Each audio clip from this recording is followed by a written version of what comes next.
Namaskar. My name is Tirupataya, School Assistant Physical Science, working at ZPSS Petrol Pump, Kagas Nagar, Kumrambim, Asifabad District. Here is my TLM, Teaching Learning Material come Self-Learning Material regarding learn chemistry very easily. How to learn chemistry very easily? The ninth class and 10th class chemistry. Total 6 chapters I have taken from ninth and 10th class. I prepared all these TLM. దీనిలో ముఖ్యంగా ninth క్లాస్కి సంబంధించినంత వరకు పరమాణు నమూనాలు దాని చరిత్రకు సంబంధించి పరమాణు నమూనా స్టార్టింగ్ నుంచి మొదలుపెట్టినట్లయితే ఇప్పటి వరకు మొట్టమొదటిగా 1803లో జాన్ డాల్టన్ పరమాణు నమూనా దాని గురించి వివరించడము, తర్వాత ప్రవేశపెట్టబడినటువంటి జేజే థామ్సన్ పరమాణు నమూనా, తర్వాత ఎర్నెస్ట్ రూథర్ఫర్డ్ పరమాణు నమూనా, నీల్స్ బోర్ పరమాణు నమూనా, తర్వాత క్వాంటమ్ మెకానిక్స్ ఫలితాల ఆధారంగా ప్రవేశపెట్టబడినటువంటి పరమాణు నమూనా. ఇట్లా పరమాణు నమూనాలకు సంబంధించినటువంటి చరిత్ర మొత్తాన్ని వివరించడానికి కొన్ని మోడల్స్ తయారు చేయడం జరిగింది. దీనిలో స్టార్టింగ్ నుంచి తీసుకొని ఇప్పుడు ఉండేటువంటి క్వాంటమ్ మెకానిక్స్ ఫలితాలకు సంబంధించినంత వరకు రకరకాలైనటువంటి కాన్సెప్ట్లను వివరించడానికి electrons, protons, neutrons, nucleus, orbital shapes, subshells, వీటన్నిటిని కూడా వివరించడానికి ఈ మోడల్ అనేది తయారు చేయడం జరిగింది. వీటి ద్వారా విద్యార్థులకి పరమాణు నమూనాకు సంబంధించి స్టార్టింగ్ నుండి డాల్టన్ పరమాణు నమూనా నుంచి మొదలుకొని ఇప్పటి వరకు దీనిలో కొన్ని స్పష్టంగా వివరించడం జరిగింది. ఇక్కడ చూసుకున్నట్లయితే జాన్ డాల్టన్ పరమాణు నమూనా, Thomson atomic model, watermelon model, తర్వాత రూథర్ఫర్డ్ ఎక్స్పెరిమెంట్, తర్వాత బోర్ ఆటమిక్ మోడల్, తర్వాత వచ్చినట్లయితే ఇర్విన్ ష్రోడింగర్స్ చేంజెస్, తర్వాత చివరిగా ఇప్పుడు క్వాంటమ్ మెకానిక్స్ ఫలితాలకు సంబంధించినటువంటి ఆటమిక్ మోడల్. దీనిలో మనకి ఒక చిన్నగా తయారు చేయడం జరిగింది. దీనిలో మనకి ఎలక్ట్రాన్స్ టచ్ చేసేసినప్పుడు ఈ ఎలక్ట్రాన్స్ అనే దాని మీద టచ్ చేసేసినప్పుడు ఎక్కడెక్కడైతే ఎలక్ట్రాన్స్ ఉన్నాయో వేరు మోడల్స్లో ఎలక్ట్రాన్స్ ఉన్న చోట్ల లైట్ రావడము, తర్వాత ఇక్కడ ప్రోటాన్స్ మీద టచ్ చేసేసినప్పుడు ఎక్కడైతే వేరు మోడల్స్లో ప్రోటాన్స్ ఎక్కడ ఉన్నాయో వాటి మీద లైట్స్ రావడము, ఆ తర్వాత 1s ఆర్బిటాల్, 2s ఆర్బిటాల్స్ ఈ వీటికి సంబంధించినంత వరకు, తర్వాత 2s ఆర్బిటాల్, ఈ ఆర్బిటాల్ దీనికి సంబంధించి వీటిని వివరించడానికి ఈ పరమాణు నమూనాలకు సంబంధించినటువంటి వాటిని వివరించడానికి తయారు చేయడం జరిగింది. ఇది దీంతో పాటుగా మనకి నైన్త్ క్లాస్లో స్టార్టింగ్లో ఉండేటువంటి ఈ ఎలక్ట్రాన్ డిస్ట్రిబ్యూషన్ ఇది చూసినట్లయితే energy levels of an atom మనకి బోర్ పరమాణు నమూనాల్లో దీన్ని మొట్టమొదటిసారిగా ప్రవేశపెట్టడం జరిగింది. ఈ energy levels KL, MN are 1, 2, 3, 4 stationary orbits అని అంటాం మనకి, వీటి గురించి వివరించడానికి. ఆ తర్వాత లెట్ సపోజ్ ఒక ఆర్గాన్ అనే దానిలో ఎట్లా ఉంటాయి ఎలక్ట్రాన్స్ అనేది వివరించడానికి, వీటి గురించి ప్రాక్టీస్ చేయడానికి కూడా కొన్ని మోడల్స్ తయారు చేయడం జరిగింది. ఆ తర్వాత ఈ నైన్త్ క్లాస్ చాప్టర్లో మనకి మొట్టమొదటిసారిగా ఈ టైప్స్ ఆఫ్ కెమికల్ రియాక్షన్స్కి సంబంధించినటువంటి TLM తయారు చేయడం జరిగింది. దానిలో రసాయనిక చర్యలు రకాలు, మొదటి రసాయనిక చర్యల్లో రకాలలో మొదటిది కాంబినేషన్ రియాక్షన్స్, రసాయన సంయోగం. 2 కానీ అంతకన్నా ఎక్కువ కానీ మూలకాలు కలిసిపోయి ఒక సమ్మేళనాన్ని ఏర్పరిచినట్లయితే దాన్ని రసాయన సంయోగము, కాంబినేషన్ రియాక్షన్స్ అని అంటాము. A plus B will gives AB. Carbon plus oxygen will gives carbon dioxide. దీన్ని ఇట్లాంటి రసాయనిక చర్యలను రసాయన సంయోగము లేదా కాంబినేషన్ రియాక్షన్స్ అంటారు. అదేవిధంగా రసాయన వియోగము, ఇక్కడ గమనించండి, ఒక సమ్మేళనాన్ని వేడి చేసినప్పుడు ఒకటి కంటే ఎక్కువ సమ్మేళనాలు అంటే 2 గాని, అంతకన్నా ఎక్కువ గాని సమ్మేళనాలుగా విడిపోయినట్లయితే దాన్ని రసాయన వియోగము డీకంపోజిషన్ రియాక్షన్స్ అని అంటారు. A B will gives A+B calcium కార్బోనేట్‌ను వేడి చేసినప్పుడు కాల్షియం ఆక్సైడ్ మరియు కార్బన్ డయాక్సైడ్‌లుగా విడిపోతుంది. అదేవిధంగా మరికొన్ని ఉదాహరణలను కూడా ఈ రసాయన వియోగానికి ఎగ్జాంపుల్‌గా చెప్పుకోవచ్చు. తర్వాత మూడోది డిస్ప్లేస్మెంట్ రియాక్షన్ స్థానభ్రంశ చర్యలు. ఈ స్థానభ్రంశ చర్యలను మనం పరిశీలించినట్లయితే A+BC విల్ గివ్స్ AC+B. అధిక చర్యాశీలత కలిగినటువంటి మూలకము ఒక సమ్మేళనంలోని తక్కువ చర్యాశీలత కలిగినటువంటి మూలకాన్ని దాని స్థానం నుంచి తొలగించి దాని స్థానాన్ని ఆక్రమిస్తుంది. ఇది డిస్ప్లేస్మెంట్ రియాక్షన్ స్థానభ్రంశ చర్యలు అని అంటారు. లెట్ సపోజ్ ఇక్కడ ఒక ఎగ్జాంపుల్ ఇవ్వడం జరిగింది. Zinc plus copper sulphate will gives. ఈ కాపర్ సల్ఫేట్ అనే సమ్మేళనంలో కాపర్ ను జింక్ అనేది స్థానభ్రంశం చెందించి దాని స్థానంలో జింక్ చేరుతుంది. సో జింక్ కాపర్ ను వెళ్ళగొట్టి దాని స్థానంలోకి వచ్చేస్తే జింక్ సల్ఫేట్ ఏర్పడుతుంది. దాంతో పాటుగా కాపర్ అనేది స్థానభ్రంశం చెందుతుంది. ఇట్లా స్థానభ్రంశ చర్యలకు సంబంధించినటువంటి ఎగ్జాంపుల్. అదేవిధంగా మరొక chemical reaction double displacement reaction. రెండు సమ్మేళనాలు తీసుకున్నప్పుడు ఈ రెండు సమ్మేళనాలు పరస్పరము వాటి మూలకాలను పరస్పరం మార్పిడి చేసుకుంటాయి. AB plus CD will gives AD and CB. Sodium hydroxide plus HCl will gives. ఈ సోడియం అనేది ఇక్కడికి వచ్చేసినట్లయితే క్లోరిన్ తో కలిసి సోడియం క్లోరైడ్ ఏర్పరుస్తుంది. ఇక్కడ ఉన్నటువంటి హైడ్రోజన్ OH తో కలిసేసి వాటర్ ఏర్పరుస్తుంది. ఇది డబుల్ డిస్ప్లేస్మెంట్ రియాక్షన్ ద్వంద్వ వియోగ చర్యలు. ఈ విధంగా రసాయనిక చర్యలను టైప్స్ ఆఫ్ కెమికల్ రియాక్షన్స్ ను వివరించడానికి ఈ TLM అనేది తయారు చేయడం జరిగింది. ఇది చాలా విద్యార్థులు చూసినట్లయితే చాలా అట్రాక్టివ్ గా ఉంటుంది. వాళ్ళు నేర్చుకోవడానికి ఆసక్తిని చూపిస్తారు. Hydrogen isotopes, carbon isotopes. అంటే ఐసోటోప్స్ అంటే ఏమిటి, తర్వాత కొన్ని ఎగ్జాంపుల్స్ 9th క్లాస్లో ఇచ్చినటువంటి హైడ్రోజన్ యొక్క ఐసోటోప్స్, కార్బన్ యొక్క ఐసోటోప్స్ ను మనకి పిల్లలకి అవగాహన చేయించడానికి ఇవి తయారు చేయడం జరిగింది. ఈ హైడ్రోజన్ యొక్క ఐసోటోప్స్ ని కార్బన్ యొక్క ఐసోటోప్స్ కి సంబంధించి వివరించడానికి వీటిని తయారు చేయడం జరిగింది. వాటిని ఎగ్జాంపుల్స్ తో సహా చూపించడం జరిగింది. తర్వాత ఇదే 9th క్లాస్ కి సంబంధించి అయాన్లు అంటే ఏమిటి, అయాన్లో నుంచి కాంపౌండ్స్ అనేవి ఎట్లా ఫామ్ అవుతాయి అనేది వివరించడానికి, సమ్మేళనాలు ఎట్లా ఏర్పడతాయని వివరించడానికి ఈ sodium chloride, potassium chloride, H2O water, sodium hydroxide, potassium hydroxide, aluminium chloride, వీటిని ఎట్లా ఫామ్ అవుతాయి అనేది, అయాన్లు ఎట్లా ఏర్పడతాయి. సోడియం యొక్క పరమాణు సంఖ్య 11. సో ఇది ఒక ఎలక్ట్రాన్ను కోల్పోయి ధనావేశ అయాన్గా మారుతుంది. క్లోరిన్ ఒక ఎలక్ట్రాన్ స్వీకరిస్తుంది. ఇది +1, ఇది -1. ఇట్లా కాంపౌండ్స్ ఎట్లా ఏర్పడతాయి అని వివరించడానికి. దాంతో పాటుగా ఈ 9th క్లాస్ కి సంబంధించినంత వరకు 9th క్లాస్ లో మనకి మొట్టమొదటిసారిగా మూలకాలకు పేర్లు ఎట్లా పెట్టడం జరిగింది, ఆ మూలకాలను ఏ సంకేతాలతో ఎలా సూచించారు అనే దాని గురించి కొన్ని ఎగ్జాంపుల్స్. దీన్ని విద్యార్థులు ప్రాక్టీస్ చేయడానికి ఇట్లా ఒక వీల్ రూపంలో తయారు చేయడం జరిగింది. ఇక్కడ వాటి యొక్క సంకేతాలు మరియు వాటి పేర్లు ఇక్కడ ఇవ్వడం జరిగింది. ఈ వీల్ని ఇలా తిప్పడం ద్వారా సరి అయినటువంటి సంకేతానికి ఎదురుగా వాటి పేరు వచ్చేలాగా చేయడము. ఇది ప్రాక్టీస్ కోసం బాగా విద్యార్థులకు ఉపయోగకరంగా ఉంటుంది. అదేవిధంగా 9th క్లాస్లోనే ఈ లెసన్కి సంబంధించి రకరకాలైనటువంటి సమ్మేళనాలు మరియు వాటి పేర్లు, సమ్మేళనాలు వాటి యొక్క పేర్లను వివరించడానికి magnesium hydroxide, sodium chloride, ammonium chloride, hydrochloric acid, మరి ఇవి సంకేతాలు, వాటి యొక్క పేర్లను జతపరచడం ఎట్లా చేయొచ్చు అనే దాన్ని ప్రాక్టీస్ చేయడానికి ఆల్రెడీ బుక్లో ఉంటాయి.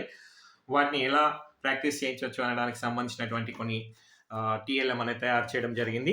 వీటి ద్వారా విద్యార్థులకి మూలకాలకి సంకేతాలు ఎట్లా ఏర్పాటు చేయడం జరిగింది, వాటిని జతపరచడము, సమ్మేళనాల సంకేతాలను జతపరచడము అనే వాటికి సంబంధించినటువంటి TLM అనేది విద్యార్థులకు బాగా ప్రాక్టీస్ చేయడానికి అనుకూలంగా ఉంటుంది. 10th క్లాస్కి వచ్చేసినట్లయితే 10th క్లాస్లో పరమాణు నిర్మాణం సంబంధించినటువంటి పాఠ్యాంశాన్ని తీసుకున్నప్పుడు ఆర్బిటాల్స్ గురించి చెప్పేటప్పుడు S ఆర్బిటాల్ గోళాకారంగా ఉంటుంది, దాని యొక్క స్ట్రక్చర్ ఎట్లా ఉంటుంది అనేది. తర్వాత P ఆర్బిటాల్స్ డంబెల్ ఆకారంలో ఉంటాయి. PX orbital py orbital, pz orbitals అని ఆర్బిటాల్ యొక్క షేప్స్ని మనకి 10th క్లాస్లో చూపించడం జరిగింది. ఆ తర్వాత డి ఆర్బిటాల్స్, dxy, dyz మొత్తం డి ఆర్బిటాల్స్ 5 ఉంటాయని వాటి ఆకారాలు, వీటి గురించి ఈ S orbital, P orbital, D orbitals గురించి 10th క్లాస్లో మనకు వివరించడం జరిగింది. వాటికి సంబంధించినవి ఎట్లా ఉంటాయి అనేది ఒక టిఎల్ఎం రూపంలో ఇక్కడ ప్రదర్శించడం జరిగింది. దీని నుంచి మనకి ఇంకా ముందుకెళ్ళినట్లయితే జడవాయువులకు సంబంధించినటువంటి ఇక్కడ ఉన్నాయి మనకి helium, neon, argon, krypton, xenon, radon. ఇది చూపించండి. Neon, argon, krypton, xenon, radon. వీటి యొక్క ప్రత్యేకత, ఈ జడవాయుల నోబెల్ గ్యాసెస్ యొక్క స్పెషాలిటీ ఏంటి అని అంటే, ఎక్సెప్ట్ హీలియం తీసివేసినట్లయితే మిగతా neon, argon, krypton, xenon, radon వీటన్నిటిని పరిశీలించినట్లయితే ల్యూయిస్ ఎలక్ట్రాన్ చుక్కల పద్ధతిలో మనం వీటిని చూసుకున్నట్లయితే వీటి బాహ్య కర్పరంలో 8 ఎలక్ట్రాన్లు అనేవి ఉంటాయి. నియాన్ను చూడండి, నియాన్ చూసినట్లయితే వీటి బాహ్య కర్పరంలో 8 ఎలక్ట్రాన్లు. అన్నింటిలో కూడా ఎక్సెప్ట్ హీలియం పరమాణు సంఖ్య 2 కాబట్టి దానిలో 2 ఎలక్ట్రాన్లు ఉంటాయి. మిగతా వాటి అన్నింటిలో కూడా బాహ్య కర్పరంలో ఎలక్ట్రాన్ అష్టకాన్ని కలిగి ఉంటాయి. సో ఈ హీలియం జడవాయువులకు ఉన్నటువంటి ప్రత్యేకతను ఆధారంగా చేసుకొని ఆవర్తన పట్టికలో ఉండేటువంటి మిగతా మూలకాలు కూడా స్థిరత్వాన్ని పొందడం కోసమని అవి కూడా ప్రయత్నం చేస్తాయి. దానికి సంబంధించి చూసుకున్నట్లయితే మనకి ఒకటి అయానిక బంధము, సమయోజనీయ బంధము అనేవి మనకి ఇక్కడ ఎక్స్ప్లెయిన్ చేసుకోవచ్చు. ఫస్ట్ది అయానిక బంధము. అయానిక బంధానికి సంబంధించి సోడియం క్లోరైడ్ని ఎగ్జాంపుల్గా తీసుకున్నప్పుడు సోడియం యొక్క పరమాణు సంఖ్య 11, దీనికి దగ్గరగా ఉండేటువంటి జడవాయువు నియాన్, దీని బాహ్య కర్పరంలో ఒక ఎలక్ట్రాన్ అనేది ఉంటుంది. ఈ సోడియం అనేది దానికి దగ్గరగా ఉండేటువంటి జడవాయు ఎలక్ట్రాన్ విన్యాసాన్ని పొందడం కోసమని ఒక ఎలక్ట్రాన్ కోల్పోయి సోడియం ధనావేశ అయాన్గా మారుతుంది. అదేవిధంగా క్లోరిన్ పరమాణు సంఖ్య 17, దీనికి దగ్గరగా ఉన్నటువంటి జడవాయువు ఆర్గాన్, దీని బాహ్యకర్పరంలో క్లోరిన్ యొక్క బాహ్యకర్పరంలో 7 ఎలక్ట్రాన్లు ఉంటాయి. దీనికి ఇంకొక ఎలక్ట్రాన్ అనేది అవసరం ఉంటుంది. ఈ సమ్మేళనం ఏర్పడే సందర్భంలో సోడియం ఒక ఎలక్ట్రాన్ కోల్పోయి సోడియం ధనావేశ అయానుగా మారగా ఆ సోడియం కోల్పోయినటువంటి ఎలక్ట్రాన్ని క్లోరిన్ తీసుకొని క్లోరిన్ రుణావేశ అయానుగా మారుతుంది. సోడియం మరియు క్లోరిన్ల మధ్యన ఇవి రెండు ధనావేశ రుణావేశ అయానులుగా ఏర్పడి సోడియం క్లోరైడ్ అనేటువంటి అయానిక్ బాండ్, అయానిక బంధము అనేది ఇక్కడ ఏర్పడడం జరుగుతుంది. సిమిలర్లీ ఇంకొక ఎగ్జాంపుల్ చెప్పుకున్నట్లయితే మెగ్నీషియం యొక్క పరమాణు సంఖ్య 12, దీనికి దగ్గరగా ఉండేటువంటి జడవాయువుతో దీన్ని కంపేర్ చేసి చూసుకున్నట్లయితే దీని బాహ్య కర్పరంలో 2 ఎలక్ట్రాన్లు ఉంటాయి. సో ఈ 2 ఎలక్ట్రాన్లను ఇది లూజ్ అయ్యి అంటే కోల్పోయి మెగ్నీషియం ప్లస్ ప్లస్ అయాన్గా మారుతుంది. ఈ కోల్పోయినటువంటి ఎలక్ట్రాన్లని క్లోరిన్ అణువులు స్వీకరించినప్పుడు క్లోరిన్ 17, ఇది ఒక ఎలక్ట్రాన్ని ఇంకొక ఎలక్ట్రాన్ స్వీకరించినప్పుడు క్లోరిన్ మైనస్ అయాన్లుగా ఏర్పడతాయి. సో మెగ్నీషియం ఎలక్ట్రాన్లను కోల్పోయి మెగ్నీషియం ధనావేశ అయాన్గా, క్లోరిన్లు ఎలక్ట్రాన్లను స్వీకరించి క్లోరిన్ రుణావేశ అయాన్గా ఏర్పడతాయి. ఈ విధంగా ఎలక్ట్రాన్ల బదిలీ వలన మెగ్నీషియం క్లోరైడ్ అనే కాంపౌండ్ ఏర్పడుతుంది. ఇది అయానిక బంధం. ఇట్లాంటి అయానిక బంధాలు ఇంకా చాలా వరకు మనం చూపించుకోవడానికి అవకాశం అనేది ఉన్నాయి, ఇంకా చాలా ఉన్నాయి. అదేవిధంగా ఈ అయానిక బంధమే కాకుండా సమయోజనీయ బంధాన్ని కూడా మనం దీనిలో చూపించుకోవచ్చు. ఒకటి హైడ్రోజన్ పరమాణు తీసుకున్నట్లయితే హైడ్రోజన్ పరమాణు సంఖ్య 1, దాని దగ్గర ఒక ఎలక్ట్రాన్ అనేది ఉంటుంది. ఇంకొక హైడ్రోజన్ తీసుకున్నప్పుడు దీని పరమాణు సంఖ్య అయినా 1, దీని దగ్గర ఒక ఎలక్ట్రాన్ ఉంటుంది. మొదటి హైడ్రోజన్ పరమాణు ఒక ఎలక్ట్రాన్ ఇస్తుంది, రెండవ హైడ్రోజన్ పరమాణు ఒక ఎలక్ట్రాన్ ఇస్తుంది. ఈ ఎలక్ట్రాన్ జంటను ఈ 2 హైడ్రోజన్ పరమాణువులు కలిసి పంచుకుంటాయి. ఫలితంగా వీటి మధ్యన ఒక సమయోజనీయ బంధం అనేది ఏర్పడుతుంది. అదేవిధంగా ఇంకొక ఎగ్జాంపుల్ తీసుకున్నట్లయితే ఆక్సిజన్ యొక్క బాహ్య గర్భరంలో దీని పరమాణు సంఖ్య 8, ఎలక్ట్రాన్ విన్యాసం 1s2 2s2 2p4. దీనికి చూడండి 2s2 2p4, ఇవి 2s2 2p4. దీనిలో 2 ఎలక్ట్రాన్లు, ఒంటరి ఎలక్ట్రాన్లు, దీనిలో 2 ఒంటరి ఎలక్ట్రాన్లు ఉంటాయి. ఈ మొదటి ఆక్సిజన్ పరమాణు 2 ఎలక్ట్రాన్లను, రెండో ఆక్సిజన్ పరమాణు 2 ఎలక్ట్రాన్లను ఇవ్వగా ఆ 2 జటల ఎలక్ట్రాన్లను ఆ 2 ఆక్సిజన్ పరమాణువులు కలిసి సమిష్టిగా పంచుకోవడం ద్వారా వాటి మధ్యన సమయోజనీయ బంధము అనేది ఏర్పడుతుంది.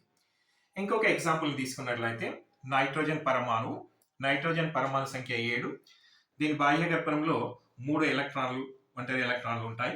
2 నైట్రోజన్ పరమాణువులను తీసుకున్నప్పుడు మొదటి నైట్రోజన్ పరమాణువు 3 ఎలక్ట్రాన్లను ఇస్తుంది. అదేవిధంగా రెండో నైట్రోజన్ పరమాణువు 3 ఎలక్ట్రాన్లను ఇస్తుంది. ఈ 3 ప్లస్ 3 జతల ఎలక్ట్రాన్లను ఈ 2 నైట్రోజన్ పరమాణువులు కలిసి సమిష్టిగా పంచుకోవడం ద్వారా వాటి మధ్యన సమయోజనీయ బంధము అనేది ఏర్పడుతుంది. ఈ హైడ్రోజన్ కానివ్వండి, నైట్రోజన్ కానివ్వండి, ఆక్సిజన్ కానివ్వండి, ఈ 3 ఎగ్జాంపుల్సే కాదు, ఇంకా మన టెక్స్ట్ బుక్ లో ఉన్నటువంటి చాలా ఎగ్జాంపుల్స్ ని ఇక్కడ వివరించి చూపించుకోవచ్చు. ఈ అమోనియా అనేది కూడా ఒక ఎగ్జాంపుల్, H2O వాటర్ అనేది ఒక ఎగ్జాంపుల్, NH3 CH4 మీథేన్ అనేది ఒక ఎగ్జాంపుల్. మీథేన్, అమోనియా, వాటర్, ఇవి కాక ఫ్లోరిన్, ఇట్లాంటి ఎగ్జాంపుల్స్ అన్నిటినీ కూడా మనం విద్యార్థులకి అవగాహన అయ్యేలా చక్కగా ఈ లూయిస్ ఎలక్ట్రాన్ చుక్కల పద్ధతి ద్వారా సమయోజనీయ బంధము అనేది ఎలా ఏర్పడుతుంది అన్న విషయాన్ని విద్యార్థులకు అవగాహన చేయించవచ్చు. Valency shell electron pair repulsion theory. ఈ valency shell electron pair repulsion theory ఆధారంగా మనకి NH3 అమోనియాను తీసుకున్నప్పుడు అమోనియా అణువులో ఒక ఎలక్ట్రాన్ జంట అనేది అమోనియా అణువు పైన ఉంటుంది. ఆ తర్వాత నైట్రోజన్ అనేది 3 ఎలక్ట్రాన్లను 3 హైడ్రోజన్ పరమాణువులతో కలిసి పంచుకోవడం మూలంగా ఈ అమోనియా NH3 అనేది ట్రైగోనల్ బైపిరమిడ్ ఆకృతిలో ఉంటుంది. బాండ్ యాంగిల్ అనేది 107 degrees 48 minutes అనేది ఉంటుంది. ఈ అమోనియా అణువు ఆకృతి మరియు అది ఎట్లా ఉంటుంది అనేది వివరించడానికి ఇది ఒక మోడల్. అదేవిధంగా ఇంకొక ఎగ్జాంపుల్ తీసుకున్నట్లయితే ఈ valency shell electron pair repulsion theory ప్రకారం నీటి అణువు ఎలా ఉంటుంది. నీటి అణువులో మనకి ఆక్సిజన్ లో 2 పేర్స్ ఆఫ్ ఎలక్ట్రాన్స్ ఉంటాయి, ఒక 2 ఒంటరి ఎలక్ట్రాన్స్ ఉంటాయి. ఈ 2 ఒంటరి ఎలక్ట్రాన్లు 2 హైడ్రోజన్ పరమాణువులతో ఏకబంధాన్ని ఏర్పరుస్తాయి. ఈ విధంగా ఏర్పరిచినప్పుడు దానిలో బాండ్ యాంగిల్ అనేది 104 degrees 31 minutes అండ్ ఇది వి షేప్ లో, దీని షేప్ అనేది నీటి అణువు యొక్క ఆకారం అనేది వి షేప్ లో వస్తుంది ఈ నీటి అణువు. తర్వాత బోరాన్ ట్రైఫ్లోరైడ్ అనేది ఇంకొక అణువుని తీసుకున్నట్లయితే ఈ బోరాన్ ట్రైఫ్లోరైడ్ ట్రైగోనల్ ప్లానార్, దీనిలో బాండ్ యాంగిల్ అనేది 120 degrees అనేది ఉంటుంది. 120 degrees అనేది ఉంటుంది. అదేవిధంగా ఇంకొక ఎగ్జాంపుల్ మీథేన్ తీసుకున్నట్లయితే మీథేన్ లో కార్బన్ అనేది 4 ఎలక్ట్రాన్లు ఒంటరి ఎలక్ట్రాన్లను కలిగి ఉంటుంది. ఆ 4 ఎలక్ట్రాన్లను 4 హైడ్రోజన్ పరమాణువులతో కలిసి పంచుకున్నప్పుడు ఈ మీథేన్ అణువులో బాండ్ యాంగిల్ అనేది 109.5 degrees ఉంటుంది. టెట్రాహైడ్రల్ ఆకారంలో ఉంటుంది. ఈ విధంగా కొన్ని అణువులు యొక్క ఆకారాలు ఎట్లా ఉంటాయి, వాటిలో ఈ బాండ్ యాంగిల్ అనేది ఎట్లా మారుతుంది అనేది ఈ valency shell electron pair repulsion థియరీకి సంబంధించి వీటిని వివరించడానికి కొన్ని మోడల్స్ తయారు చేయడం జరిగింది.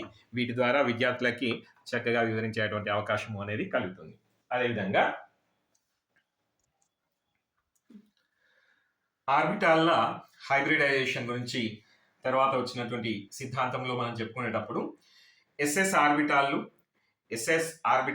ఎస్పి ఆర్బిటాల్, పిపి ఆర్బిటాల్, ఈ ఆర్బిటాల్స్ గురించి చెప్పుకునేటప్పుడు ఇది హైడ్రోజన్ ఎగ్జాంపుల్ గా తీసుకున్నట్లయితే మొదటి హైడ్రోజన్ పరమాణు యొక్క ఎస్ ఆర్బిటాల్, రెండవ హైడ్రోజన్ పరమాణు యొక్క ఎస్ ఆర్బిటాల్, 2 ఎస్ ఆర్బిటాల్లు ఒకదానితో ఒకటి హైబ్రిడేషన్ సంకరీకరణం చెందినప్పుడు ఎస్ఎస్ బంధము అనేది ఏర్పడుతుంది. ఇట్లా ఎస్ ఆర్బిటాల్ 2 ఎస్ ఆర్బిటాల్లు ఒకదానితో ఒకటి సంకరీకరణం చెందినప్పుడు ఎస్ఎస్ బంధము అనేది ఏర్పడుతుంది అని చూపించడానికి దీన్ని ఒక నమూనాగా తీసుకోవడం జరిగింది. అదేవిధంగా ఎస్పి బంధము, ఫర్ ఎగ్జాంపుల్ ఇంకొక ఉదాహరణను పరిశీలిద్దాం. క్లోరిన్ అణువు ఏర్పడే విధానాన్ని మనం ఒకసారి పరిశీలిద్దాం. ఇది క్లోరిన్ పరమాణు సంఖ్య 17, ఎలక్ట్రాన్ విన్యాసము 1s2, 2s2, 2p6, 3s2, 3p5. So valency కర్పరంలో ఒక పి ఆర్బిటాల్లో ఒంటరి ఎలక్ట్రాన్ అనేది కలిగి ఉంటుంది. సో 2 క్లోరిన్ పరమాణువులను తీసుకున్నప్పుడు మొదటి క్లోరిన్ పరమాణువు యొక్క పి ఆర్బిటాల్, రెండవ క్లోరిన్ పరమాణువు యొక్క పి ఆర్బిటాల్, ఈ 2 పి ఆర్బిటాల్లు ఒకదాంతో ఒకటి హైబ్రిడైజేషన్ సంకరీకరణం చెంది పిపి బంధాన్ని ఏర్పరుస్తాయి. సో ఈ విధంగా వాలెన్సీ బంధ సిద్ధాంతము ఆధారంగా ఎస్ఎస్ బంధము, ఎస్పి బంధము, పిపి బంధము వాటిని వివరించవచ్చు. సో ఎస్ఎస్ బంధము అని అంటే 2 ఎస్ ఆర్బిటాల్లు హైబ్రిడైజేషన్ సంకరీకరణం చెందినప్పుడు ఏర్పడేది ఎస్ఎస్ బంధము. ఎస్పి బంధము అని అంటే ఒక ఎస్ ఆర్బిటాల్, ఒక పి ఆర్బిటాల్, ఇవి రెండు ఒకదానితో ఒకటి హైబ్రిడేషన్ జరిగినప్పుడు, సంకరీకరణం జరిగినప్పుడు ఏర్పడే బంధము ఎస్పి బంధము. పిపి బంధము అని అంటే రెండు పి ఆర్బిటాల్లు ఒకదానితో ఒకటి సంకరీకరణం చెందినప్పుడు ఏర్పడేది పిపి బంధానికి ఎగ్జాంపుల్ గా చెప్పుకోవచ్చు. ఎస్ఎస్ బంధానికి ఎగ్జాంపుల్ ఇక్కడ హైడ్రోజన్ ని సూచించడం జరిగింది. ఎస్పి బంధానికి హెచ్సిఎల్ ని, పిపి బంధానికి సిఎల్2ను ఇక్కడ సూచించడం జరిగింది. ఇక ఇంకా చాలా ఎగ్జాంపుల్స్ ని విద్యార్థులకి మనము ఈ వ్యాలెన్సీ బంధ సిద్ధాంతం ప్రకారము హైబ్రిడైజేషన్ ఎలా జరుగుతుంది అన్న విషయాన్ని మనం వివరించి చెప్పవచ్చు. ఆక్సిజన్లో సంకరీకరణం గురించి మనము మాట్లాడుకునేటప్పుడు ఇక్కడ మీరు గమనించేసినట్లయితే ఇది మొదటి ఆక్సిజన్ పరమాణువు అనుకున్నట్లయితే ఆక్సిజన్ పరమాణువు యొక్క PX orbital, PY orbital, PZ orbital. ఈ మొదటి ఆక్సిజన్ పరమాణువు యొక్క ఒక ఆర్బిటాల్లో 2 ఎలక్ట్రాన్లు ఉంటాయి. మిగతా 2 పి ఆర్బిటాల్స్లో ఒంటరి ఎలక్ట్రాన్లను కలిగి ఉంటుంది. అదేవిధంగా రెండవ ఆక్సిజన్ పరమాణువుని తీసుకున్నప్పుడు దీనిలో కూడా మొదటి పి ఆర్బిటాల్ 2 ఎలక్ట్రాన్లను కలిగి ఉండగా, పిఎక్స్ ఆర్బిటాల్ 2 ఎలక్ట్రాన్లను కలిగి ఉండగా, పివై ఆర్బిటాల్ మరియు పిజెడ్ ఆర్బిటాల్ మిగతా 2 ఆర్బిటాల్స్ ఒక్కొక్క ఎలక్ట్రాన్ కలిగి ఉంటాయి. ఇప్పుడు ఇవి 2 సంకరీకరణం చెందినప్పుడు 2 ఆర్బిటాల్స్ పక్కపక్కగా అతిపాతం చెందుతాయి, ఒకదానిపై ఒకటి అతిపాతం చెందుతాయి. ఇంకొక 2 ఆర్బిటాల్స్ పక్కపక్కగా అతిపాతం చెందుతాయి. మీరు దీన్ని గమనించేసినట్లయితే మొదటి ఆక్సిజన్ పరమాణువు యొక్క ఒక పి ఆర్బిటాల్, రెండో ఆక్సిజన్ పరమాణువు యొక్క ఒక పి ఆర్బిటాల్, ఇవి 2 ఒకదానిపై ఒకటి అతిపాతం చెందుతాయి. ఇట్లా అతిపాతం చెందడం వల్ల ఒకదానిపై ఒకటి కలిసిపోయి సంకరీకరణం చెందడం వల్ల ఇక్కడ సిగ్మా బంధము అనేది ఏర్పడుతుంది. అదేవిధంగా మొదటి ఆక్సిజన్ పరమాణువు యొక్క మరొక పి ఆర్బిటాల్, రెండో ఆక్సిజన్ పరమాణువు యొక్క రెండవ పి ఆర్బిటాల్, ఇంకొక పి ఆర్బిటాల్, ఇవి 2 పార్శ్వంగా అతిపాతం చెందడం వల్ల వాటి మధ్యన పై బంధము అనేది ఏర్పడుతుంది. సో ఒక 2 ఆక్సిజన్ పరమాణువులు కలిసి ఒక ఆక్సిజన్ అణువును ఏర్పరిచినప్పుడు ఒక సిగ్మా బంధము, ఒక పై బంధము అనేది ఏర్పడుతుంది, ద్విబంధము అనేది ఏర్పడుతుంది. ఈ సంకరీకరణం గురించి చెప్పేటప్పుడు ఆక్సిజన్లో ద్విబంధం ఏర్పడుతుంది, ఒక పై బంధము, ఒక సిగ్మా బంధము అని వివరిస్తాం. అదేవిధంగా నైట్రోజన్ తీసుకున్నట్లయితే నైట్రోజన్ పరమాణు సంఖ్య 7. ఇది మనం నైట్రోజన్ అణువు అనుకున్నట్లయితే, పరమాణువు అనుకున్నట్లయితే నైట్రోజన్ పరమాణువులో 3 ఒంటరి ఎలక్ట్రాన్లు ఉంటాయి. PX orbital, PY orbital, PZ orbital. రెండో నైట్రోజన్ పరమాణువు యొక్క PX orbital, PY orbital, PZ orbital. ఈ 2 నైట్రోజన్ పరమాణువులు ఒకదానితో ఒకటి హైబ్రిడైజేషన్ సంకరీకరణం చెందినప్పుడు మొదటి నైట్రోజన్ పరమాణువు యొక్క ఎక్స్ ఆర్బిటాల్, రెండో నైట్రోజన్ పరమాణువు యొక్క పిఎక్స్ ఆర్బిటాల్లు, 2 పిఎక్స్ ఆర్బిటాల్లు ఒకదానిపై ఒకటి సంకరీకరణం చెందడం వల్ల ఒక సిగ్మా బంధము అనేది ఏర్పడుతుంది. ఇది సిగ్మా బంధము అనేది ఏర్పడుతుంది. ఆ తర్వాత మొదటి నైట్రోజన్ పరమాణువు యొక్క వై ఆర్బిటాల్, రెండో నైట్రోజన్ పరమాణువు యొక్క పివై ఆర్బిటాల్లు, 2 పివై ఆర్బిటాల్లు పార్శ్వంగా అతిపాతం చెందడం వల్ల ఒక పై బంధము. అదేవిధంగా మొదటి నైట్రోజన్ పరమాణువు యొక్క పిజెడ్ ఆర్బిటాల్, రెండో నైట్రోజన్ పరమాణువు యొక్క పిజెడ్ ఆర్బిటాల్లు పార్శ్వంగా అతిపాతం చెందడం వల్ల మరొక పై బంధము ఏర్పడింది. ఈ విధంగా ఒక సిగ్మా బంధము, 2 పై బంధాలు, మొత్తము 3 బంధాలు అనేవి నైట్రోజన్లో ఏర్పడతాయి. నవీన ఆవర్తన పట్టికను గురించి విద్యార్థులకు సులభంగా అవగాహన చేయడం కోసమని ఇది నవీన ఆవర్తన పట్టిక యొక్క ఒక నమూనా. దీనిలో నిలువు వరుసలు, అడ్డు వరుసలు. నిలువు వరుసలు మీరు గమనించండి, ఇక్కడ చూసినట్లయితే 1A, 2A, 3A, 4A, 5A, 6A, 7A, 8, తర్వాత 3B, 4B, 5B, 6B, 7B, 8B, 8, 1B, 2B, ఇట్లా మొత్తము నిలువు వరుసలు 18, అడ్డు వరుసలు 7 ఉంటాయి. పీరియడ్లు, గ్రూప్ల గురించి ఈ 1A మూలకాలు అని అంటే మనం ఇట్లా సెట్ చేసాం చూడండి. Hydrogen, lithium, sodium, potassium, rubidium, caesium, francium, ఇవి క్షారలోహాలు, క్షార మృతిక లోహాలు అని. తర్వాత బోరాన్ ఫ్యామిలీ, ఇది బోరాన్ ఫ్యామిలీ అని. తర్వాత కార్బన్ ఫ్యామిలీ, తర్వాత నైట్రోజన్ ఫ్యామిలీ, తర్వాత ఆక్సిజన్ ఫ్యామిలీ, తర్వాత హాలోజన్స్,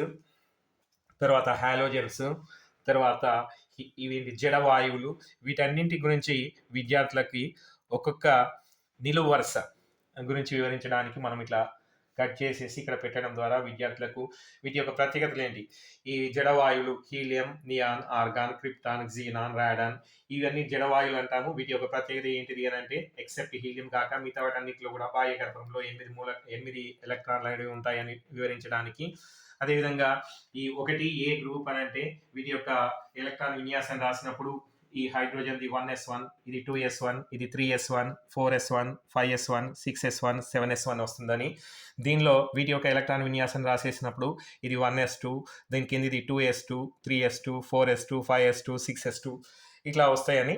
ఇది ns1, ఇది ns2, ns3, ns4, ns1, ns2, p1, p2, np1, np2, np3, np4, np5, np6 ఈ 1A 2A నిలువు వరుసలను S block elements, S block మూలకాలు అని అంటాము. వాటిలో ఎలక్ట్రాన్ అనేది ఎస్ ఉపశక్తి స్థాయిలో ప్రవేశిస్తుంది. 3A 4A 5A 6A 7A 8 ఈ నిలువు వరుసలను గమనించినట్లయితే దీనిలో ఎలక్ట్రాన్ అనేది p1, p2, p3, p4, p5, p6 ఆర్బిటాల్లో ప్రవేశిస్తుంది. కాబట్టి వీటన్నింటినీ కూడా పీ బ్లాక్ ఎలిమెంట్స్ అని. ఈ మధ్యలో ఉండేటువంటి ఎలిమెంట్స్ ఏవైతే ఉన్నాయో ఈ 10 నిలువు వరుసలు D1, D2, D3 వీటిని డి బ్లాక్ ఎలిమెంట్స్ అని, ఈ అడుగు భాగంలో ఉండేటువంటి వాటిని ఎఫ్ బ్లాక్ ఎలిమెంట్స్ అని. ఈ విధంగా ఆవర్తన పట్టిక మొత్తం పీరియడ్ల గురించి, గ్రూప్స్ గురించి, తర్వాత వాటి యొక్క ఎలక్ట్రాన్ విన్యాసం గురించి, వాటి ధర్మాల గురించి వివరించడానికి ఒక మోడల్ అనేది తయారు చేయడం జరిగింది.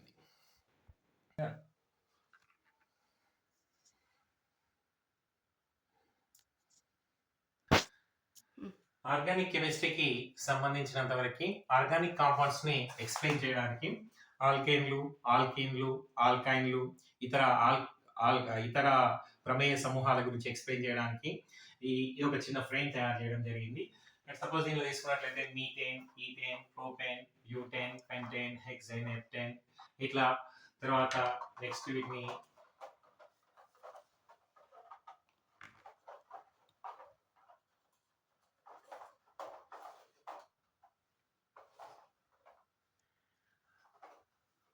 ఆల్కీన్లకు సంబంధించి ఈథైన్, ప్రొపైన్, బ్యూటైన్, పెంటైన్, హెక్సైన్, హెప్టైన్ ఇట్లా ఆల్కేన్లు, ఆల్కీన్లు, ఆల్కైన్లు, తర్వాత ఆల్కహాల్ ప్రమేయ సమూహాలు.